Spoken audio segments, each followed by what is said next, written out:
పెద్దపల్లిలో బీజేపీ కార్యకర్తలు బాహాబాయికి దిగారు. తెలంగాణ బీజేపీ రాష్ట్ర అధ్యక్షులు రామచంద్రరావు పర్యటన నేపథ్యంలో భారీ ర్యాలీ చేపట్టారు.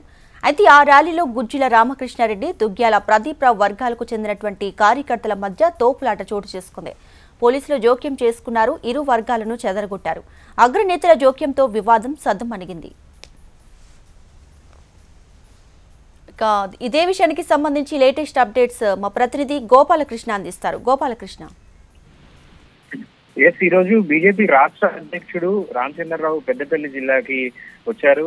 పెద్దపల్లి జిల్లా బీజేపీ శ్రేణుల విస్తృత సమావేశంలో ఆయన పాల్గొన్నారు. కొన్ని జాయినింగ్స్ కూడా ఉండడంతో ఆయన నేరుగా పెద్దపల్లికి వచ్చారు. అయితే పెద్దపల్లిలో ఆయనకు మొదటిసారిగా ఆయన వస్తూ ఉండడంతో ఘన స్వాగతం అయితే పలికారు. అక్కడ ఉన్నటువంటి బీజేపీలో రెండు వర్గాలు, దుగ్గ్యాల ప్రదీప్రావు అలాగే మాజీ ఎమ్మెల్యే గుజ్జుల రామకృష్ణారెడ్డి, ఈ రెండు వర్గాలకు సంబంధించినటువంటి కార్యకర్తలు ఒకరికొకరు బాహాబాహికి దిగారు.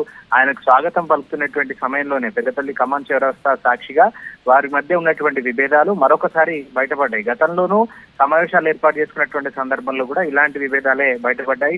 ఆ వేడి ఇంకా కొనసాగుతుందని చెప్పుకోవచ్చు. ఆ వర్గ విభేదాలు పెద్దపల్లిలో కంటిన్యూ అవుతున్నాయని చెప్పొచ్చు. మరోవైపు రాష్ట్ర స్థాయిలో అధినాయకత్వం ఉమ్మడి జిల్లా కరీంనగర్ జిల్లాలో ఎక్కడ కూడా విభేదాలు లేవు, గ్రూపులు లేవు అనేటువంటి విషయాన్ని చెప్తూ వస్తున్నారు. కానీ మరోవైపు చూస్తే ఈ రోజు రాష్ట్ర అధ్యక్షుడి ముందే ఈ రెండు వర్గాలు కూడా బాహాబాగి దిగినటువంటి ఘటన మనం చూడొచ్చు. Right Gopalakrishna, thank you.